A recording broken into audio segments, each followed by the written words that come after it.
தினந்தோறும் செய்தித்தாள்களில் வர முக்கிய செய்திகளில் இருந்து யூபிஎஸ்சி, டிஎன்பிஎஸ்சி போன்ற போட்டித் தேர்வுகளுக்கு எப்படி ஜிகே சம்மந்தமாக கரண்ட் அஃபேர்ஸில் கொஸ்டின்ஸ் கேட்கலான்றத கொள்குறி வினாக்களாக நடப்பு நிகழ்வுகளும் வினாக்களும் நிகழ்ச்சியில் பார்த்துட்ருக்கோம். அந்த வகையில் இன்றைக்கி ஒரு 5 முக்கிய தகவல்களை பார்க்க போகிறோம். அதில் முதலாவது, இலங்கையில் இந்திய தொழில்நுட்ப நிறுவனமான ஐஐடியின் 3வது வெளிநாட்டு வளாகம் அமைய உள்ளது அப்படின்னு செய்தி வந்திருக்கு. இதிலிருந்து எப்படி கேள்வி வரலான்னு பார்க்கலாம். இந்திய தொழில்நுட்ப நிறுவனமான ஐஐடியின் 3வது வெளிநாட்டு வளாகம் எங்கு அமைய உள்ளது? ஏ இலங்கை, பி தான்சானியா, சி நேபாளம், டி பூட்டான். விடை ஏ இலங்கை. The third overseas campus of Indian Institute of Technology will be set up at 4 options: A Sri Lanka, B Tanzania, C Nepal, D Bhutan. Answer is option A Sri Lanka. அடுத்த முக்கிய செய்தி என்ன வந்திருக்குன்னு பார்க்கலாம். வெளிநாடுகளில் IIT வளாகங்களை அமைப்பதற்கான ஏற்பாடுகள் மற்றும் பரிந்துரைகளை வழங்குவதற்காக கே ராதாகிருஷ்ணன் தலைமையில் 17 பேர் கொண்ட குழுவை மத்திய அரசு அமைத்துள்ளது. இதுவும் அந்த ஐஐடி கேம்பஸ் பற்றின செய்தி தான். இதில் கேள்வி எப்படி கேட்கலாம்? வெளிநாடுகளில் ஐஐடி வளாகங்களை அமைப்பதற்கான ஏற்பாடுகள் மற்றும் பரிந்துரைகளை வழங்குவதற்கு யாருடைய தலைமையில் 17 பேர் கொண்ட குழுவை மத்திய அரசு அமைத்துள்ளது? A K Radhakrishnan, B Muralikrishnan, C Ramakrishnan, D Rangarajan. விடை கே ராதாகிருஷ்ணன். Option A. இதே கேள்வியை இங்கிலீஷில் பார்ப்போம். The central government has set up a 17-member committee headed by whom to make arrangements and make recommendations for setting up IIT campuses abroad.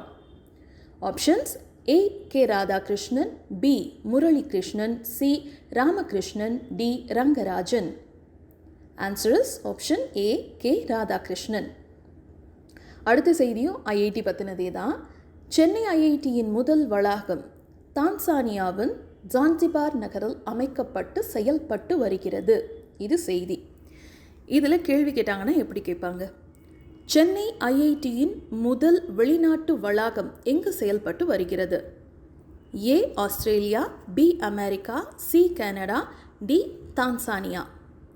விடை D Tanzania, Zanzibar நகர். Where was the first campus of IIT Chennai has been set up? Options: A Australia, B America, C Canada, D Tanzania. Answer is option D Tanzania, Zanzibar. அடுத்த முக்கிய செய்தி குரங்கு காய்ச்சல் பற்றினது. கர்நாடகத்தில் குரங்கு காய்ச்சல் பாதிப்பு தீவிரமாக பரவி வரும் நிலையில் தமிழகத்தின் எல்லையோர மாவட்டங்களில் மருத்துவ கண்காணிப்பை தீவிரப்படுத்துமாறு பொது சுகாதாரத்துறை இயக்குனர் டாக்டர் செல்வ விநாயகம் அறிவுறுத்தியுள்ளார். இதில் எப்படி கேள்வி கேட்கலாம்?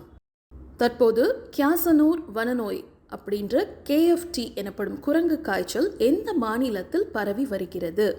ஏ Kerala, B Manipur, C Karnataka, D Telangana. விடை C Karnataka. Which state have been affected by monkey fever known as Kyasanur forest disease? KFT சொல்கிறாங்க அது. Options: A Kerala, B Manipur, C Karnataka, D Telangana. Answer is option C Karnataka.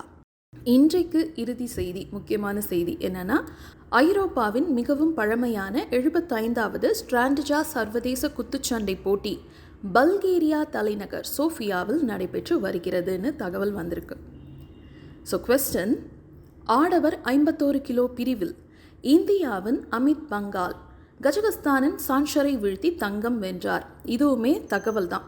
So question எப்படி கேட்கலாம்? இதுலேருந்து ஏதாவது கொஸ்டின் வருதுன்னா, 75வது ஸ்ட்ராண்டஜா சர்வதேச குத்துச்சண்டை போட்டி எங்கு நடைபெற்று வருகிறது? A Saudi Arabia, B Bulgaria, C Kenya, D Canada. விடை B Bulgaria, Sofia. In men's 51 kg category, India's Amit Pankal defeated Kazakhstan Sanshay to win the gold. The 75th Strandja International Boxing Championship held at Options: A Saudi Arabia, B Bulgaria, Sofia, C Kenya, D Canada. Answer is option B Bulgaria. மீண்டும் நாளைக்கு சந்திப்போம்.